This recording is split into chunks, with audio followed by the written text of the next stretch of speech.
7 de setembro de 2022, o canal História do Vale não podia ficar de fora das comemorações dos 200 anos da independência do Brasil.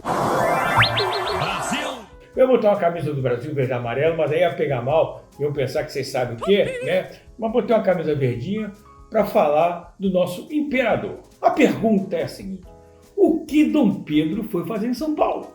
Não tinha corrida de Fórmula 1, não tinha parada gay, não tinha Réveillon. Então a resposta está depois da vinheta. Roda a vinheta. Já podeis da pátria, filhos, recordei a mãe gentil. Já raiou a liberdade, um horizonte no Brasil. As incríveis histórias do Vale do Paraíba. Episódio de hoje: Independência ou sei lá o quê. A nossa história começa em 9 de janeiro de 1822, que é o dia do fico. Inclusive, muitos historiadores consideram esse dia como o marco principal da independência do Brasil. A América Espanhola estava toda se fragmentando. Então, no Brasil, começaram a surgir movimentos pró-Portugal. E em São Paulo, um mané qualquer estava liderando um movimento forte e o Dom Pedro criou uma comitiva para ir a São Paulo conversar com esses rebelados. Não seriam nem rebelados o nome. A nossa aventura, então, começa dia 14 de agosto de 1822. Dom Pedro sai da Quinta da Boa Vista, uma comitiva de 30 pessoas, e ele vai percorrer 1.300 quilômetros em um pouco mais de 6 semanas. Olha que loucura para a época. Lombo de burro, cavalo, inclusive o quadro Pedro América é outra polêmica. Ele começa a nossa viagem, para em Santa Cruz, na fazenda Santa Cruz, se abastece de mantimentos, de água e começa a seguir a sua viagem. Na altura de Mangaratiba, ele começa a subir e vai até São João Marcos. São João Marcos, se você acompanha o canal História do Vale, você já viu o episódio de São João Marcos. Se não viu, vá ver. Só que a parte da fazenda onde Dom João dormia foi alagada pela represa Ribeirão da Laje. De São João Marcos ele parte para Bananal. E Bananal, claro que a fazenda que Dom Pedro dormiu não está preservada. De Bananal ele segue para São José do Barreiro. Essa é a melhor história dessa viagem. É uma história muito interessante que aconteceu na fazenda Paudalho e eu estive lá e filmei essa história de dentro da cozinha para vocês. Eu estou aqui na entrada da fazenda Paudalho, uma fazenda muito interessante porque ela é toda murada, porque o dono era um militar, então ele quis fazer uma espécie de um forte. Vamos tentar entrar, visitar a cozinha da fazenda, que tem uma história muito interessante sobre Dom Pedro I. Existem várias histórias que foram verbalizadas, né, sobre essa passagem dele por aqui. Alguns escritores escreveram. Uma delas é que ele estava vindo, tinha acontecido uma chuva.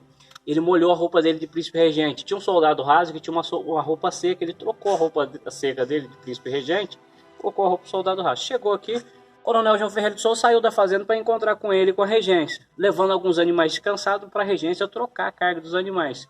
Quando chegou até ele, Dom Pedro I pegou um animal descansado e saiu na frente de todo mundo.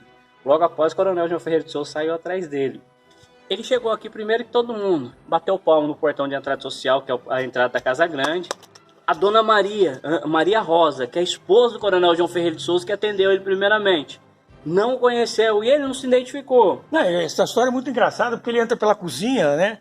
E estavam cozinhando o almoço para a tropa. Isso, aí a cozinheira falou assim: não, você não pode entrar aqui, que essa comida é para o imperador. E a mesa está sendo preparada para receber o imperador. E o Dom Pedro começou a tirar onda com a cozinheira. Olha, você conhece o imperador? Não, mas diz que ele é muito bonito. Começou a tirar onda com a cozinheira.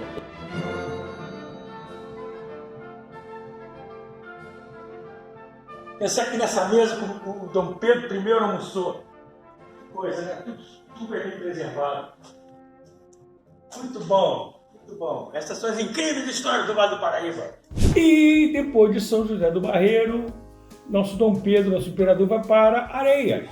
E Areias é onde tem um hotel imperial, hoje se chama Hotel Santana. Eu também estive lá gravando cenas, inclusive no quarto do imperador. Esse aqui é o Hotel Santana, antigo Hotel Imperador, onde Dom Pedro I dormiu indo para São Paulo quando ele proclama a independência do Brasil. Estamos chegando no quarto do imperador. Essa é a vista que o nosso imperador teve de Areias indo para São Paulo. Ele já podia ter feito o dia do Fico aqui, né? Mas fez antes, lá em janeiro, no Rio de Janeiro. Serve para o bem de todos, felicidade de nação, estou pronto. Diga ao povo que fico.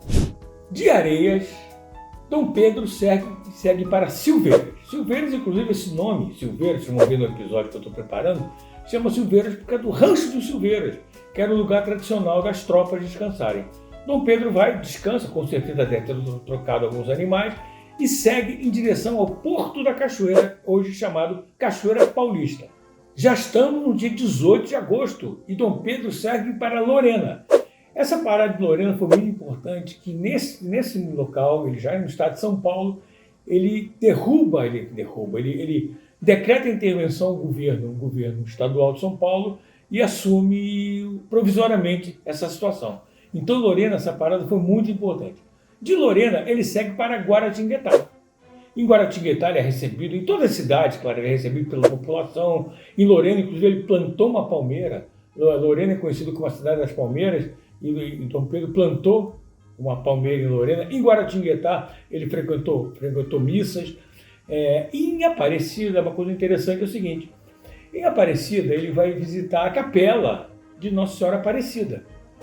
E ele faz uma promessa, dizendo o seguinte: se eu conseguir os meus objetivos, eu vou decretar Nossa Senhora Aparecida padroeira do Brasil.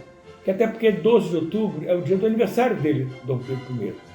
Só que, como toda promessa de político, ele acaba decretando, depois disso tudo, com a independência do Brasil, Dom Pedro de Alcântara, o padroeiro do Brasil. Depois a Aparecida virou a nossa padroeira, mas aí já estamos no século XX. Bom, vamos continuar nossa viagem. De Aparecida, Dom Pedro segue em direção a Pindamonhangaba. Pindamonhangaba, que vai ter um episódio no nosso canal, é o terceiro município do Vale do Paraíba. Lá, claro, ele é recebido com toda a pompa, forma-se uma comitiva para seguir viagem com Dom Pedro, e até hoje tem um marco em Pindamonhangaba, onde estão enterradas as pessoas que fizeram parte dessa comitiva de Dom Pedro em direção a Taubaté. Taubaté, a cidade mais importante do Vale do Paraíba, a primeira cidade do Vale do Paraíba, onde surgiu o bandeirantismo. Dom Pedro vai, participa de uma missa, e aí segue em direção a Jacareí. Aí contamos nossa segunda história muito divertida. Dizem que Dom Pedro I era hiperativo. Ele chega em Jacareí e ele tinha que esperar uma balsa para atravessar o Rio Paraíba para seguir viagem. E ele não aguentou, entrou no Rio Paraíba a cavalo, atravessou, conseguiu atravessar, claro, e morreu afogado. E com as roupas todas molhadas, ele procurou uma pessoa que tivesse uma roupa seca para emprestar para ele. Era um morador, um jovem, né? Ofereceu as calças para Dom Pedro. Dom Pedro trocou de calça e seguiu viagem com as calças desse jovem, continuou em direção à sua viagem a São Paulo. Bom, depois de Jacareí, já estamos em Mogi das Cruzes, aí já podemos considerar que Dom Pedro já não estaria mais no Vale do Paraíba.